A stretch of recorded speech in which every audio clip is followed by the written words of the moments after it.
یہی میرے ذمہ لگایا ہوا ہے کہ انہوں نے بڑی بے ادبی کی ہے بزرگوں کی. میں تھوڑی سی اس کی بھی وضاحت کر دوں. میرا یہ طریقہ ہے کہ جب کوئی بڑا مہمان آتا ہے تو میں گیٹ پہ استقبال کرتا ہوں. ہم نے تیاری کی وہ جو بڑا ایئر کولر جنریٹر والا ہوتا ہے جس سے پورا ہال ٹھنڈا ہو. حالانکہ لگے ہوئے تھے اے سی. تو میں نے کہا کہ ٹھنڈے ماحول میں بات ہو بزرگوں سے، فروٹ کا اہتمام، مشروبات کا اہتمام، کھانے کا اہتمام، یہ سب کیا بے ادبی تھی؟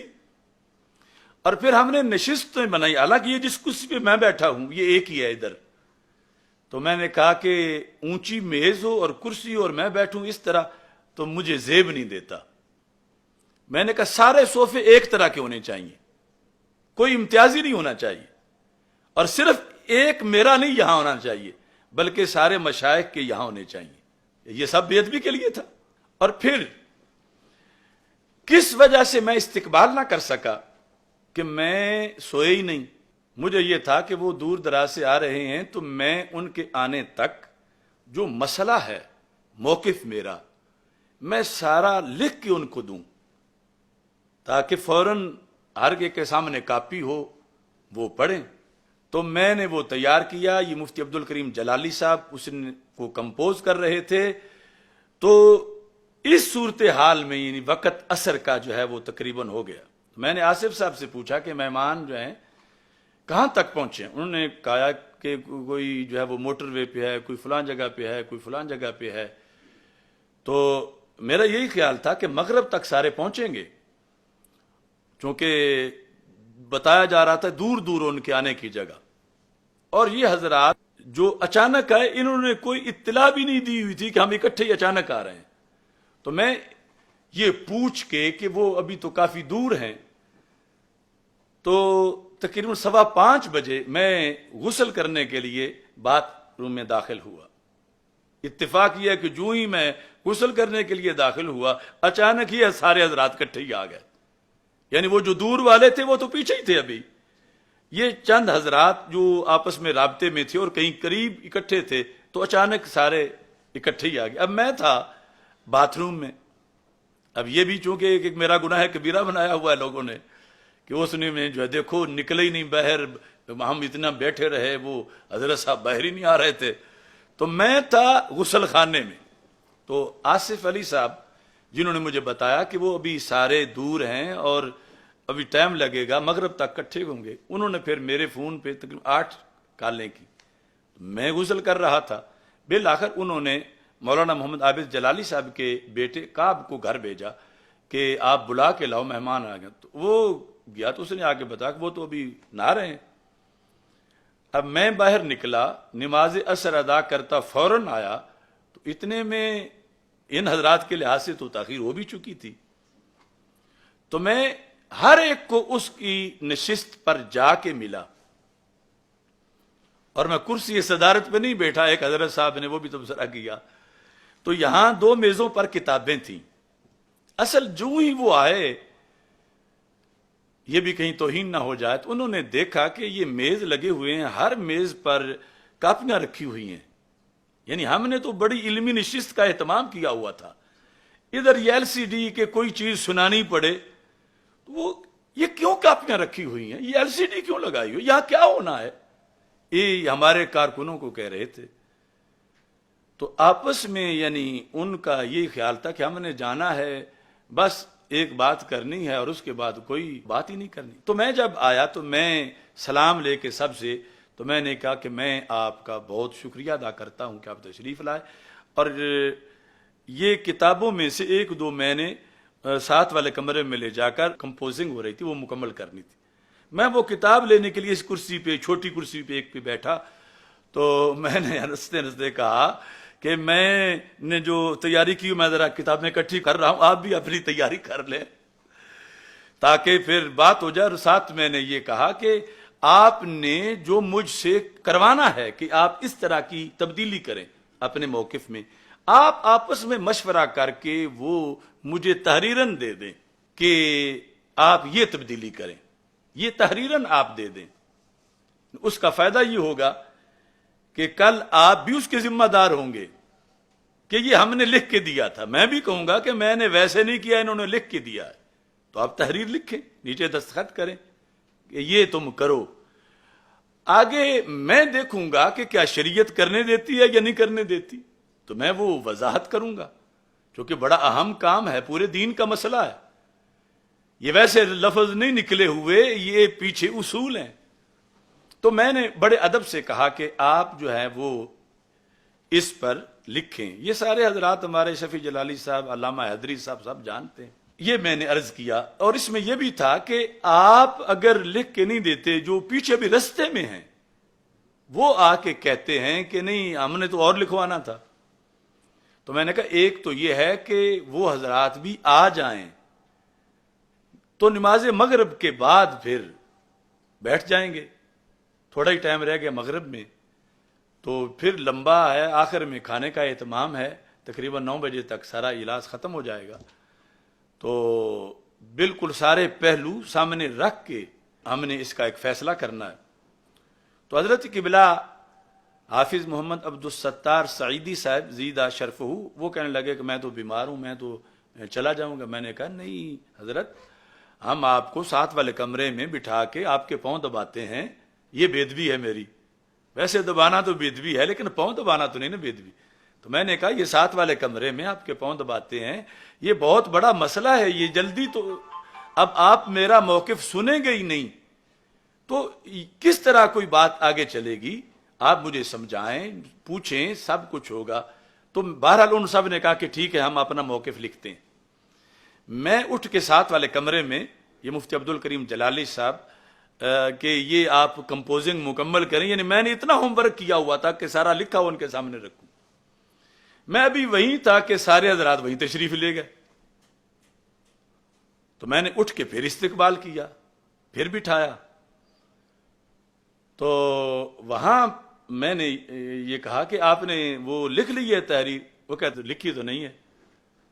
تو میں نے کہا وہ آپ وہ لکھ دینا تاکہ اس کے لحاظ سے. انہوں نے کہا کہ ہم نے کوئی دوسری بات نہیں سننی، نہ سننی ہے نہ سنانی ہے، بس ہم صرف رجوع چاہتے ہیں. ساتھ یہ بھی کہا کہ آپ ہیں حق پر ہیں آپ، لیکن ہم رجوع چاہتے ہیں. یہ گواہی مفتی سعید قمر سیالوی صاحب بھی دیں گے جیسے انہوں نے دی بھی ہے، اور مفتی عبد الکریم جلالی صاحب بھی تھے اس وقت ساتھ، وہ بھی گواہی دیں گے. اب میں حیران تھا کہ حق سے رجوع کیسے کروں. کبھی حق سے بھی کسی نے رجوع کروایا ہے کہ مجھے حق بھی کہہ رہے ہیں کہ تم حق پر ہو اور ساتھ یہ کہ تو رجوع بھی کرو. تو بہرحال میں نے کہا کہ آپ مجھے لکھ کر دے دیں. تو اور اس میں ساتھ میں نے یہ بھی کہا، یہ بھی شاید میری بے ادبی ہے میری طرف سے ان کی، کہ میں نے کہا آپ مجھے سمجھا دیں.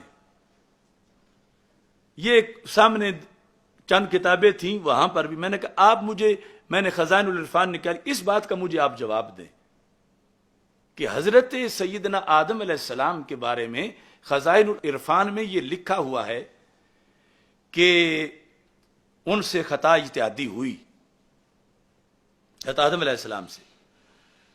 تو میں نے یہ درخواست کی کہ نبوت کا مقام اہل بیت علیہم رضوان کے مقام سے اوپر ہے، تو اگر ہم سیدنا آدم علیہ السلام کے لیے ایک چیز مانیں تو توہین نہ ہو، وہ سارے اکابر رکھیں، اور سیدہ پاک رضی اللہ تعالی عنہا کے لیے وہی چیز مانیں تو اسے توہین سمجھا جائے، تو یہ کون سا عقیدہ بن جائے گا؟ یعنی کیا یہ غیر نبی کو نبی پر فضیلت دینا نہیں ہے؟ غیر نبی کو کہ سیدہ پاک رضی اللہ تعالی عنہا کی شان تو بہت بڑی ہے مگر نبیہ تو نہیں ہے نا، معصومہ نہیں ہے. اب معصوم عن الخطا حضرت آدم علیہ السلام سے جو چیز جس کا وقوع مانا جا رہا ہے، خطا اجتہادی کا وقوع، ادھر سیدہ پاک رضی اللہ تعالی عنہا سے اس کی نفی کو لازم قرار دیا جا رہا ہے کہ نفی کرو، رجوع کرو. اگر تم اس کی نسبت کرو گے تو گستاخ بن جاؤ گے. تو پھر یہ تو دوسرے معنوں میں جا کر جو ہے وہ یہ عقیدہ بنے گا کہ معاذ اللہ کہ جس طرح رفضی غیر نبی کو نبی پر ترجیح دیتے ہیں وہی بات لازم آ جائے گی. تو اس کی وضاحت ہو جائے. میں نے کہا یہ میں رجوع کر کے سائڈ پہ ہوتا جاؤں گا اگر غلطی قرار دے کر رجوع کروں گا کہ بولا غلط گیا تھا، میں توبہ کرتا ہوں، میں رجوع کرتا ہوں، میں کہا یہ فوراً آگے جو پیچھے 14 صدیوں کے امام ہیں بات ادھر جائے گی، ان کی کتابوں سے وہ دکھائیں گے کہ یہ چیز جو سیدہ پاک رضی اللہ تعالی عنہا کے لیے توہین ہے تو پھر آدم علیہ السلام کے لیے بطریقی اولاد توہین ہوگی، جو کہ نبوت تو اونچا مقام ہے۔ تو پھر تمہارے فلاں فلاں فلاں فلاں بزرگ جو ہیں 2 4 نہیں ہزاروں، انہوں نے تو لکھا ہوا ہے، تو پھر ثابت کرو انہوں نے رجوع بھی کیا تھا۔ اگر رجوع تو ظاہر ہے کہ رجوع کسی نے بھی نہیں کیا ہوا، کیونکہ انہوں نے صحیح لکھا ہوا ہے۔ تو پھر جب رجوع ثابت نہیں ہوگا تو جو مجھ پہ فتویٰ لگ رہا ہے وہ سب پہ لگے گا معاذ اللہ۔ یہ گھر کی تو بات نہیں، یہ تو پھر چوک میں دنیا میں روافظ کہیں گے، خوارج کہیں گے، قادیانی کہیں گے کہ تم ہمیں کہتے ہو جس بیس پر تم نے جلالی کو کہا ہے کہ وہ رجوع کرے، وہ غلط ہے بات، اسے واپس لو غلط قرار دے کر، تو پھر وہ جو جلالی بولے تو غلط ہے تو یہ فلاں فلاں اکابر بولے تو وہ کیوں غلط نہیں؟ میں نے کہا اتنا لمبا دروازہ کھولنا چاہتے ہو؟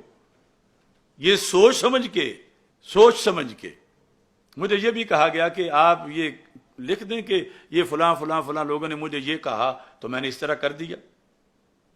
میں نے کہا یہاں بڑا ہی بالیقین آپ کا مقام و مرتبہ ہے، مگر مجھے قرآن کہتا لا تازر وازرۃ وزر اخری، کہ قیامت کے دن یہ بات نہیں چلے گی کہ اگر مثلا کوئی گناہ ہو گیا آج عقیدے کے لحاظ سے، تم کہتے ہو ہم ذمہ دار ہیں، تو پہلے تو مجھے اس کی پوری سزا ملے گی کہ ان معاملات میں دوسرا کوئی ذمہ اٹھا ہی نہیں سکتا، تم نے ایسا کیوں کیا؟